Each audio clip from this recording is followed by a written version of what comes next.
Okay, let's unpack this. Welcome to the deep dive. Great to be here. Today, we're jumping headfirst into a market forecast that might sound a little specific. Grenade launchers, right. Exactly. But sometimes, the most illuminating economic trends, those surprising insights, they hide in the data you least expect. Mm-hmm. Our source for this dive is a market research report. It's titled Global Grenade Launchers, Market Forecasts 2021-2033. That's right. And while, yes, the product itself is pretty niche, the report's data gives us a really clear look at projected spending and growth patterns, specifically within a certain segment of the global defense sector. Absolutely. So our mission here is basically to use this report as our map. We want to pull out the most important nuggets, find those surprising facts buried in the numbers, and really try to understand what these projections mean for the future of this market. Well, according to this one source anyway. It's all about translating that raw data, isn't it? Turning it into a picture of expected change and seeing where the report thinks the most significant shifts will happen over the next, decade or so. Exactly. So let's dive into the numbers presented in this report. It kicks off with the big picture, the global view. Okay. Back in 2021, the report pegged the global market for grenade launchers at just over $2.23 billion. To be precise, $2,232.32 million. Right, and the report forecasts a pretty steady upward path from there. It's projecting the market will hit $2,850.3 million by 2025. And then looking further out to 2033, the projection really jumps. It goes up significantly to $4,646.83 million. Wow, that's nearly double the market size from 2021 in just over a decade based on these figures. It is, and the report calculates the overall global compound annual growth rate, the CAGR, from 2025 to 2033 at 6.3%. Okay, 6.3%. That rate suggests, strong, consistent growth is what they anticipate across the market worldwide, at least according to this analysis. Now, what's really fascinating here is seeing how that global number breaks down by region. They each have their own scale, their own projected growth rate. Yeah, the regional differences are usually where the interesting stories are. So let's explore what the report shows there. Where does it start? It identifies Asia-Pacific as the powerhouse, the largest market globally in this sector. Right. It was valued at $895.16 million back in 2021. And the report expects it to stay the largest, climbing to $1,148.67 million by 2025. Okay. And then surging towards the $2 billion mark by 2033. The projection is $1,914.49 million. And not only the largest in size, but the report also gives it the highest regional CGR from 2025 to 2033. It's 6.594%, just slightly ahead of that global average. And the source highlights specific countries driving that, doesn't it? China and India are called out as key engines. That's right. China's market alone is projected to more than double. It goes from about $355 million to over $773 million. That's a strong CAGR of 6.693%. And India's projected growth rate is even a tiny bit higher, 6.703% CAGR, taking its market from around $160 million up to $351 million. Yes, significant jumps. The report also lists figures for Japan, South Korea, Australia, Singapore, Taiwan, and it specifically bundles Southeast Asia as a collective group. Now, how's that group doing? Expected to grow from about $72 million to $143.59 million. Still a solid CAGR there of 6.073%. Okay, so significant and pretty fast-paced growth seems to be the story for Asia-Pacific, according to these numbers. Definitely. All right, so Asia-Pacific is the giant. What picture do we see when we turn to North America? The report puts it as the second largest market. Correct. It started at $569.24 million in 2021. Projected to reach $721.13 million in 2025. Okay. And then cross that billion-dollar mark by 2033, landing at $1,161.71 million. And its regional CAGR for that 2025-2033 period, a robust 6.142%. So still a major contributor to that global 6.3%. Absolutely. And the United States, well, as you probably guessed, it dominates this region. It's listed as the largest single-country market in the whole report. What are the U.S. numbers? It was $460.52 million in 2021, projected to almost double to $932.85 million by 2033, showing a steady CAGR of 6.109%. Okay, and Canada? Canada follows. Growth from roughly $61 million to about $118.5 million. That's a 5.758% CAGR. But hang on, here's where something interesting sort of pops out in the North American data. Mexico. Ah, yes. Smaller market size, right. Right. Starting at about $48 million, 47.82 meters in 2021. But the report projects a higher CAGR within the region for Mexico, 6.861%. Oh, interesting. Higher than the U.S. or Canada. Yep. It's expected to more than double to $110.36 million by 2033. So that higher rate for Mexico definitely stands out compared to its larger neighbors in North America. It suggests, well, a particularly fast-paced projected growth trajectory there based on the report's figures. Something to keep an eye on, perhaps. Okay, let's shift our focus across the Atlantic to Europe. The report lists it as the third largest market globally. It was valued at just over $500 million, 500.04 meters in 2021, expected to grow to nearly $630 million, 629.92 meters by 2025. And by 2033. Then projected to reach $999.07 million, almost $1 billion. Okay. The overall regional KGR for Europe, though, it's a bit lower than the global or North American average. It's listed at 5.935%. Right. And the report gives numbers for the major players, UK, Germany, France. Their CAGR are generally in that 5.6% to 5.7% range. So steady, but maybe not explosive growth there. Seems like it. Figures like the UK growing from about $78 million to $152 million. Germany from $109 million to nearly $213 million. France from $62 million to about $118 million by 2033. Okay. And it mentions others like Italy, Russia, Spain. Yes, all listed with similar rates, sort of 5.5% to 5.73%. Then there are some smaller markets mentioned: Sweden, Denmark, Switzerland, Luxembourg. Their KGRs are a bit lower, between roughly 4% and 5%. Correct. 3.91% to 5.08% for those. Oh, wait a minute. Hold on. There's one number in this Europe section that just leaps off the page compared to the others. You spotted it. You're looking at the rest of Europe category, I assume. Yes. It's a collection of smaller markets grouped together, but its projected growth rate is dramatically higher than the big European economies. What's the number? It shows this segment growing from about $46 million, 45.75 meters, in 2021 to a projected $139.87 million by 2033. The TIGR the report gives for this group did this 8.455%. Wow. 8.455%. That is high. Is that the highest one we've seen? That is actually the highest UGR projected for any region or country specifically mentioned in the entire source material we have here. Incredible. It really suggests that while the major European players show steady growth, this collective group of, let's call them other European countries, is expected to see exceptionally rapid expansion in this specific market. It definitely highlights a significant anomaly within the European data presented. Wow. 8.455%. That's huge compared to the 5-point-something% elsewhere in Europe. Okay, well, moving on from that surprise, let's look at the Middle East. This region is listed as the smallest market starting out. Yes, smallest in 2021 at $95.99 million, projected to grow to $131.39 million in 2025. In 2030. Then $223.05 million by 2033.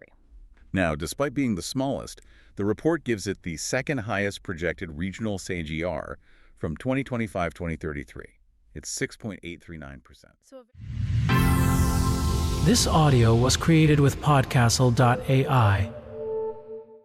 2025-2033. It's 6.839%. So a very rapid anticipated growth rate relative to its current size. Interesting. Yeah, and the report points to strong growth drivers within the region too. Saudi Arabia, for instance. Let me see. Saudi Arabia is projected to grow from about $18.6 million to $44.16 million. That's a CGR of 6.975%. And the UAE. Even higher. The UAE has a 7.06% CAGR listed. Wow. Any others? Turkey, Egypt, Qatar are all mentioned with rates above 6.2%. Okay. And similar to Europe, there's a rest of the Middle East category. And that also shows a robust projected CGR, 6.943%, moving from about $17 million to over $40 million. So the takeaway for the Middle East, according to this report, seems to be smaller market size currently, but really high growth potential projected pretty much across the board. That seems to be the picture painted by these numbers, yes. Okay, next up is Africa, second smallest market in 2021, right? Correct. $73.67 million. It's projected to reach $99.48 million in 2025 and then $167.29 million by 2033. Africa also has a high projected regional PGR. It's the third highest listed, actually, 6.712% for that 2025-2033 period. Another region showing faster than average expected growth, the report highlights Nigeria. How's Nigeria looking? Projected KGR of 6.909%, growing its market from about $14.7 million to $34.3 million. Now in South Africa. Also a significant contributor, projected to grow from around $31 million, $30.79 million to over $69 million, 69.26 meters. That's a 6.648% CGR. And the rest of Africa? That segment mirrors the strong trend. A CGR of 6.677% is listed, growing from about $28 million to almost $64 million. So Africa, much like the Middle East in these projections, expected to see considerable growth from a smaller base. So that's what the data suggests. Okay, that leaves South America. Finally, yes, South America. This region is listed as both the smallest overall market, and it's projected to have the lowest regional CGR in the report. It's 5.32%. Okay, so the slowest growing region, according to this source, what are the values? $98.22 million in 2021, about $119.7 million in 2025, and projected to reach $181.23 million by 2033. And Brazil is the main player there. Yes, Brazil is the largest market within South America, projected to grow from $44 million to $82 million.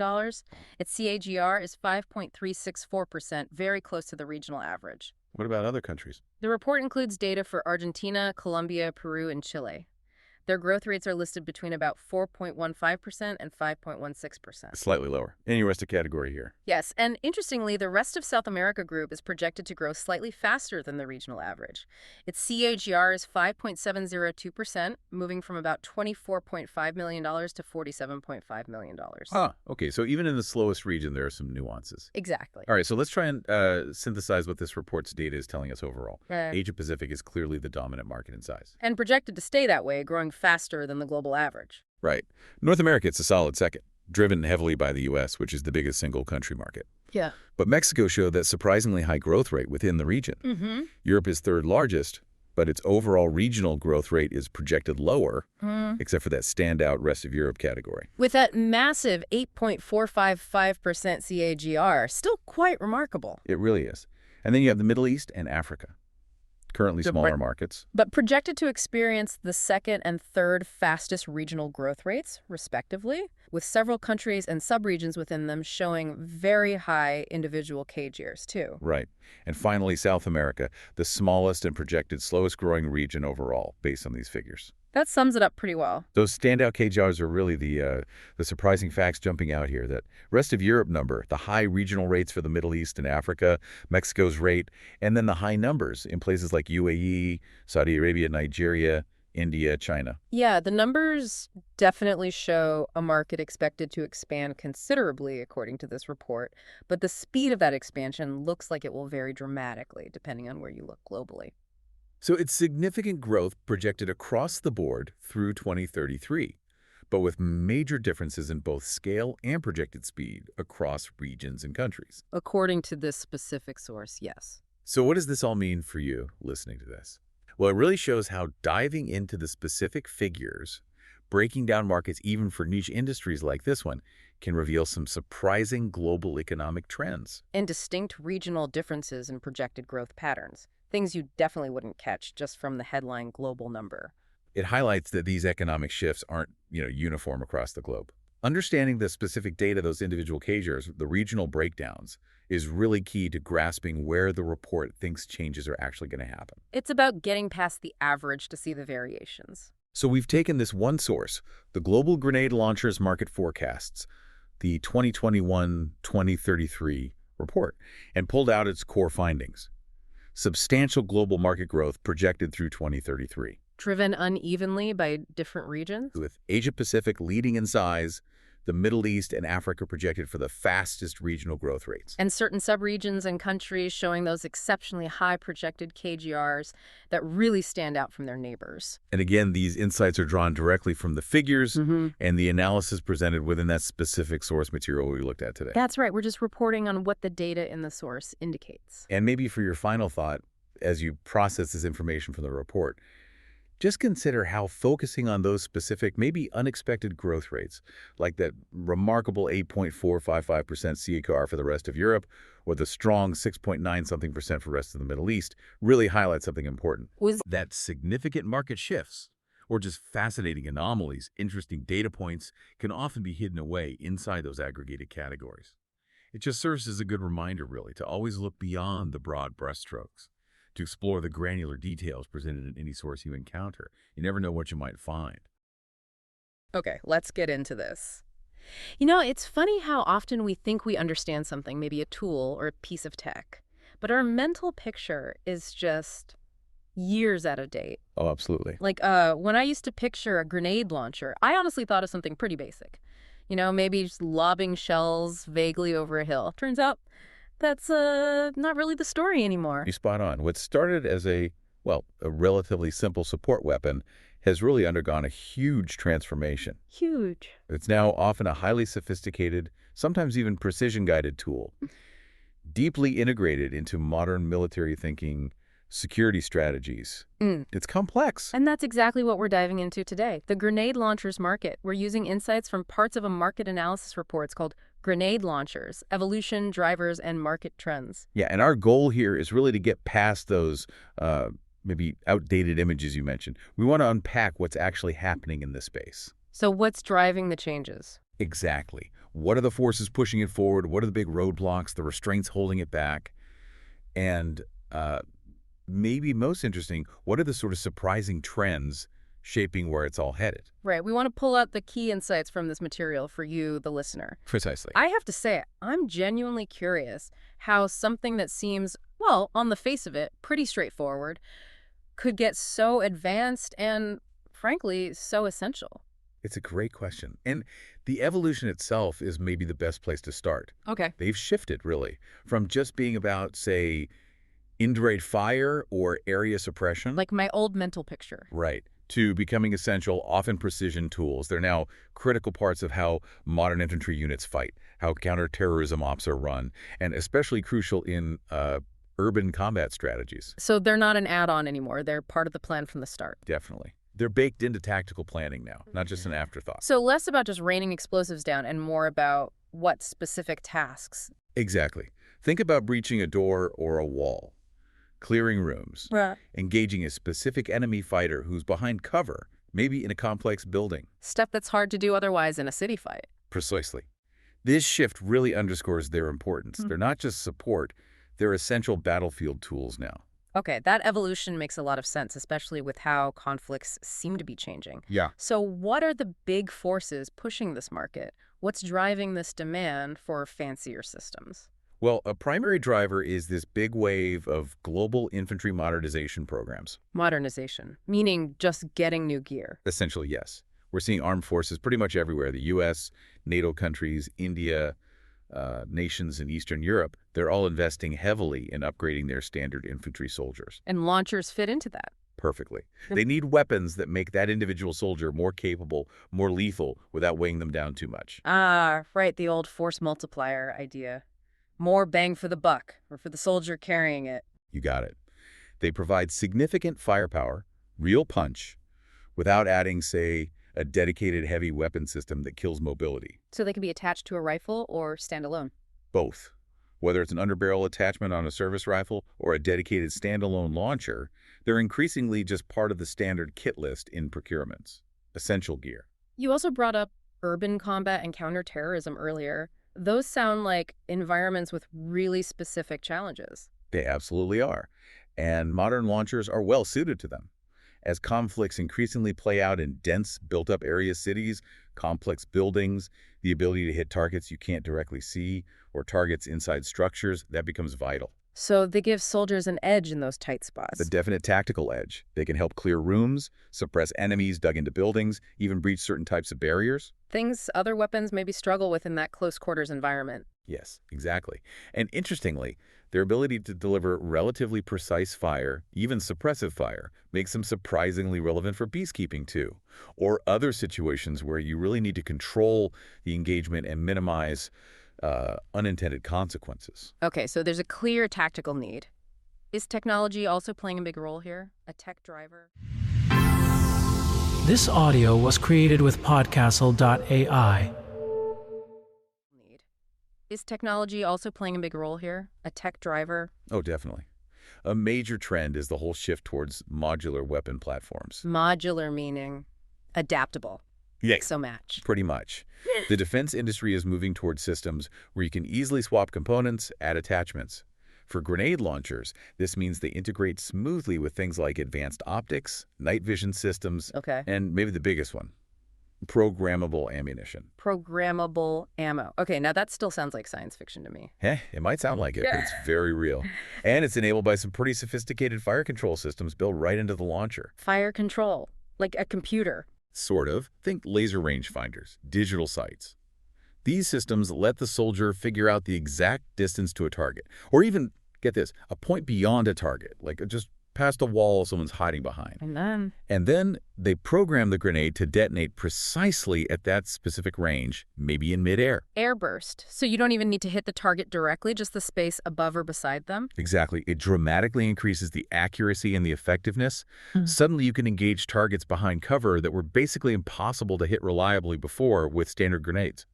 Wow. Okay, that modularity and that leap in precision, I can see how that would drive investment. That's a huge factor, yeah. All right, so we've got the demand drivers, modernization, urban needs, cool tech, like programmable ammo. But nothing's ever that simple, right? What's holding the market back? What are the constraints? Yeah, there are definitely significant restraints. One of the biggest is just the complex web of international regulations and export controls. Like arms treaties. Exactly. Things like the Wassenaar Arrangement, the Arms Trade Treaty.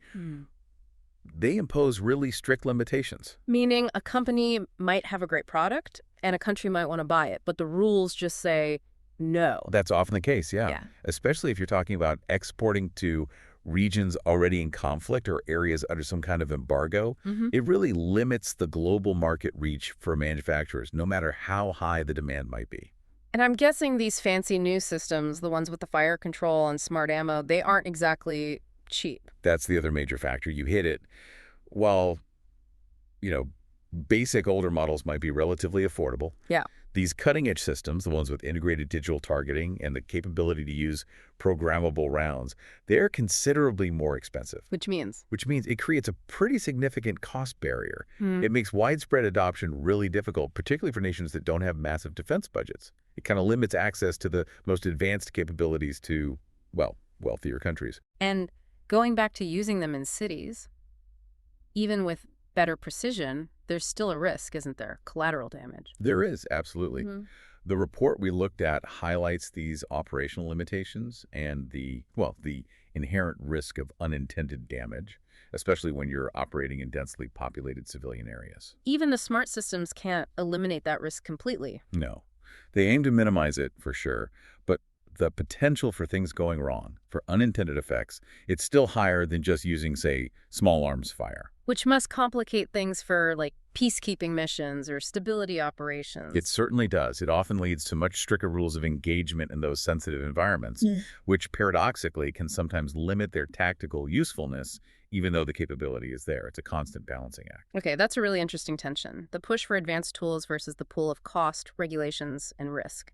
So looking ahead then, what's emerging? What trends are shaping what these weapons might look like or how they'll be used down the road? Well, building directly on what we were just talking about, a major trend is the rise of so-called smart grenade launchers. Smart, as in even smarter than the ones with programmable ammo. Well, it's about integrating all those advanced features, the laser rangefinders, the digital sights, the programmable airburst capability into a single, relatively easy-to-use package for the soldier. Think systems like the US XM-25, which was explored, or the South Korean K-11 mentioned in the report. So the goal is just making that high-tech capability more seamless, more user-friendly. Pretty much. Unparalleled accuracy, engaging targets you couldn't hit before. That focus on integrated smart systems is a key development area. Is it all about just making them more deadly, though, or are there other directions? No, not at all. And this is actually a really fascinating trend. The increasing development and use of non-lethal and multi-purpose ammunition. Non-lethal. So a grenade launcher doesn't just have to go boom anymore. Far from it. The launcher itself is just a platform, right? It's versatile. So now we're seeing variants being used by law enforcement, by peacekeeping units. Doing what? Firing things like rubber rounds, tear gas canisters, flashbang munitions, things designed to control crowds, disperse riots, or achieve some effect without causing fatalities. Wow, okay. That really expands their role beyond just military combat. Hugely. It brings them into crowd control, public order situations, other non-lethal scenarios where you need to influence behavior from a safe distance. That's a significant shift. And who's really pushing for these kinds of versatile systems? Are there specific users? The report points to significant demand coming from special forces and also paramilitary units. The elite groups. Right. These units often operate in really complex, ambiguous situations. Think asymmetric warfare, hybrid threats. So they need tools that are mobile, versatile, and can handle a huge range of possible scenarios. Situations where you might need lethal force 1 minute and non-lethal the next. Exactly. Or where you just need maximum flexibility. So things like compact, lightweight designs, underbarrel launchers that attach to rifles, or maybe revolver-style launchers that can hold different ammo types. Those are particularly popular with these elite units. Mobility and multifunctionality are key for them. Okay, so if we try and pull all these threads together, it sounds like this market isn't standing still at all. It's being fundamentally reshaped, isn't it? Absolutely. It's incredibly dynamic. You've got these powerful drivers. Yeah. The need for better infantry kit, the tough demands of urban fighting, the potential unlocked by modular tech and smart ammo, all pushing innovation and demand forward. But at the same time, you have these significant breaks. International policy, export controls, the sheer cost of the advanced stuff, limiting how widely they can be adopted. And then the trends show where it's heading. Right. Smarter systems, more diverse ammo types, including non-lethal, and a focus on platforms tailored for highly adaptable forces like special ops. It's this constant interplay, this tension. What used to be maybe a fairly simple tool is morphing into this complex, high-tech instrument used in both conflict and security. Balance between what technology makes possible and what policy and budgets allow. That's a great way to put it. That tension between capability, cost, and the complicated global rules of the game. That's really defining the landscape right now. So thinking about this deep dive, what does it really reveal to you, the listener? For me, it shows how military tech doesn't just evolve on its own. It's a direct answer to how conflict itself is changing, especially fighting in cities. Yeah, and it highlights that constant negotiation, doesn't it, between wanting the most effective tools possible and needing to manage the risks and stick to international agreements. Definitely. It makes you wonder. Well, it makes you think about the strategic side too, right? When these systems get so sophisticated, programmable precision fire from the same basic platform that can also launch non-lethal rounds, does that technology start to blur the lines even more between traditional war, counterinsurgency, maybe even domestic security? That's a really interesting point. Or here's something else to chew on. If these super advanced smart systems, the really effective ones, are basically priced out of reach for many countries, what does that growing tech gap mean for global security, for the balance of power down the line? Makes you think. This audio was created with Podcastle.ai.